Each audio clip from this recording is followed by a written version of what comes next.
atmosphere and in the Van Allen radiation belt, quote, just to see what it would do, just to show how crazy they were. And they thought that some of this might ignite the atmosphere and burn the entire Earth up, but they still did it. I mean, it seems like these are psychopaths.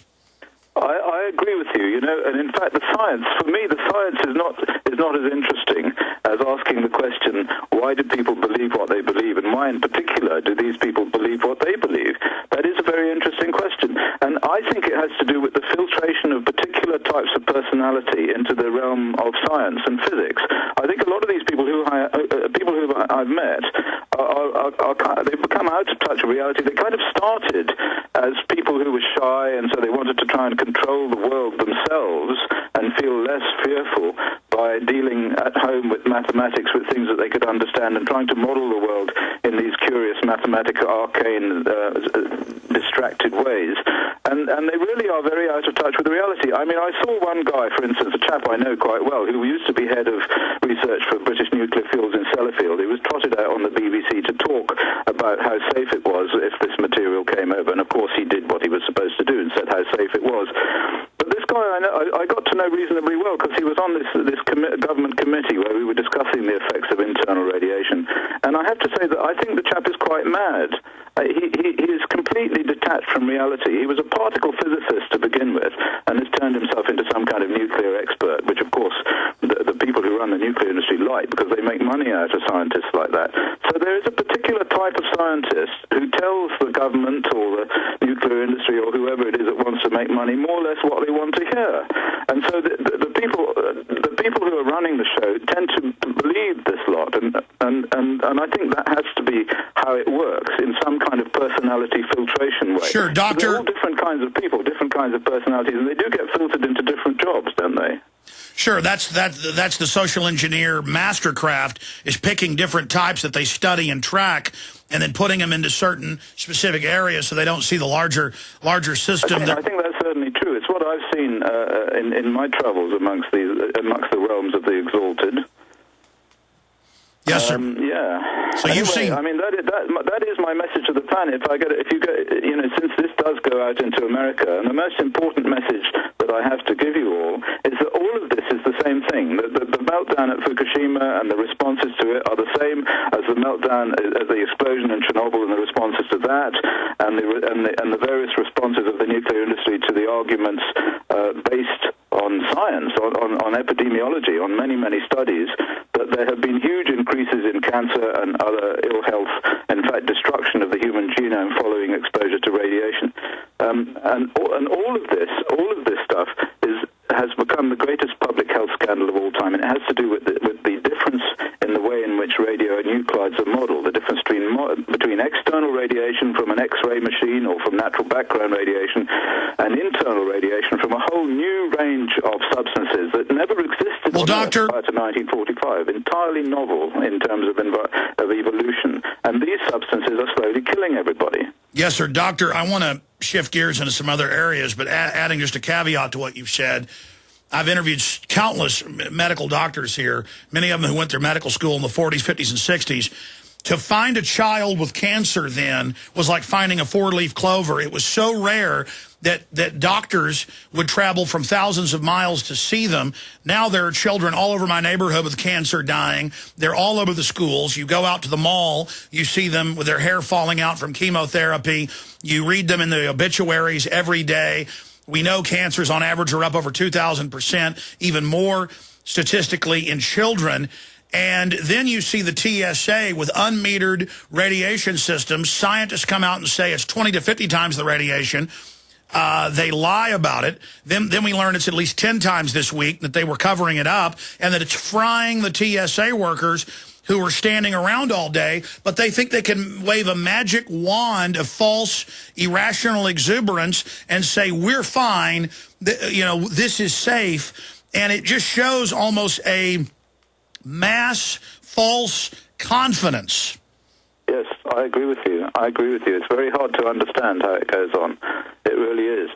There's a sort of groupthink involved in which these people just talk to each other and assume that everybody else is stupid. My belief is, in fact, that ordinary people are actually quite clever, and they can usually figure out what's going on, and I see that that's happening in Japan. Incidentally, everybody's fleeing if they can.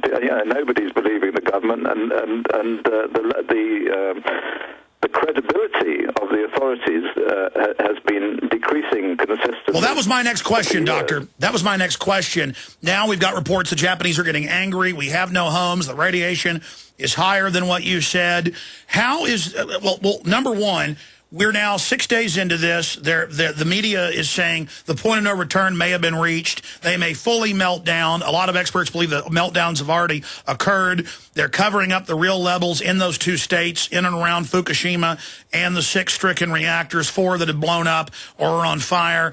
How do you statistically see this generally unfolding? How long could the disaster go on? Weeks, months? How much? This is a very good question. There are 3 possibilities, and 2 of them are very bad.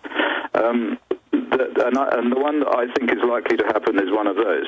Now, there's about 1,500 to 1,700 tons of mixed uranium and plutonium fuel there. My feeling is that the radiation levels will get so high that those guys they will either die or they will have to get out. And probably, they're not really doing an awful lot of good. From what I can see, this is desperate nonsense. They may as well try and piss on those things as in terms of trying to do anything, because there's huge amounts of plutonium and uranium there, getting hotter and hotter and hotter. So 2 things can happen. The first thing is that they can do the sort of China syndrome meltdown, and that's probably the best thing that can happen. So they will just melt down and fall through the ground, and a lot of bad smoke will come out, but it will mainly be confined to the North Island of Japan. So a lot of stuff will come across the United States, but it won't be like huge amounts. But I tell you what, the main problem is that if the plutonium, which is much more critically able to produce neutrons and explode in what's called prompt fission, if that gets together in the bottom of a tank and explodes like in the Fukushima accident, then it will be absolute nightmare for the globe. Never mind about Japan. That stuff will go up into the atmosphere and it will get into the sea and it'll float everywhere, and it's a really serious accident. I mean, much worse than Chernobyl. The amount of uranium that came out of Chernobyl in the explosion was 50 tons. We've got 1,700 tons, I'm told, in the spent fuel, and about 600 tons in the reactors themselves. And if they can't keep that stuff in, and it does go up in a nuclear explosion, it will be spread all over the planet, and that will be unimaginable, the consequences of that, unimaginable.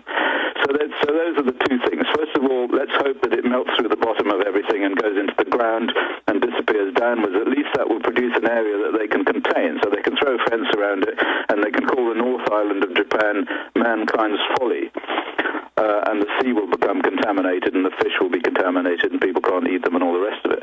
The second one is the explosion, which we just keep our fingers crossed and hope to God doesn't happen.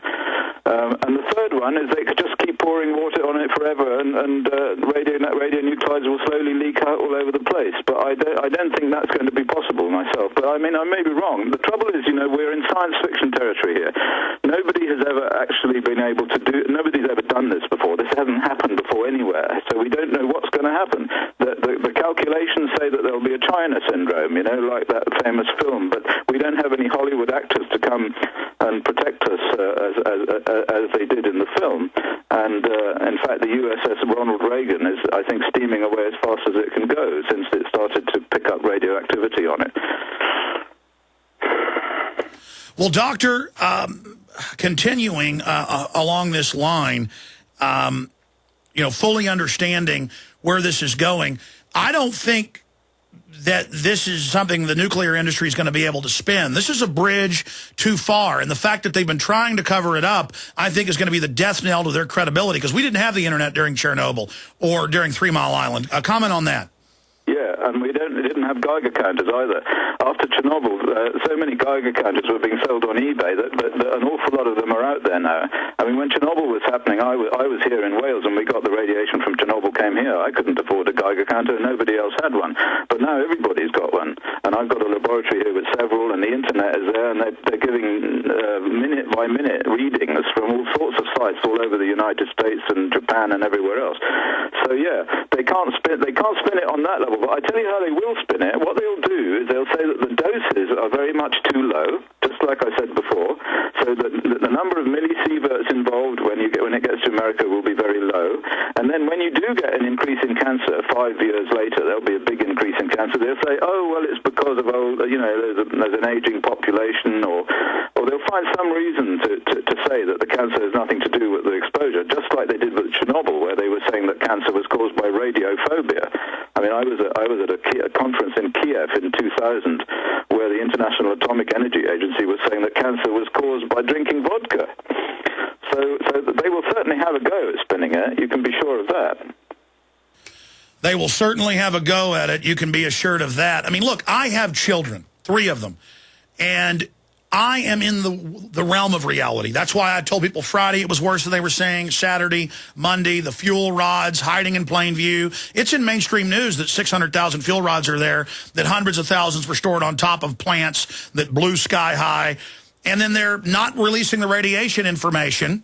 The media made fun of people saying that radiation would come here Friday, Saturday, Sunday, Monday, Tuesday, Wednesday. Now they admit it's coming here, but the usual canned response of, oh, it's no big deal. You know, it's 3 or 4 times what you get from the sun. No, it's going into your body, ladies and gentlemen, and it's affecting your lifetime dose. We already get cancer because of the natural amount of radiation out there. And I've seen the studies of mummies in China, not just in Egypt. And cancer is unknown. These are real numbers. Cancer was almost unknown 150 years ago. And in the last 50 years, listen, I've got friends that work in the office whose girlfriends have died of cancer or dying. Kids dying at school. I mean, it's an epidemic, and elitist children are dying. And clearly, a big part of this is the dioxins and the mercury in the vaccines. But the big driver from the studies I've seen is the radiation, the runoff from the plants, the runoff from the weapons plants, and they're killing us. And look at America, the biggest nuke site in the world after Russia, highest cancer rates. Then they lie and say, well, we're living longer. Actually, the U.S. Population numbers have gone down, and they don't tell you that fetal birth rates, babies dying, that number's gone down. On average, about 30% of children 100 years ago would die from complications. But if you made it past 5, if you look at the numbers and average those out, the average person lived past 85. Now with men, it's about 73. Women, it's 76.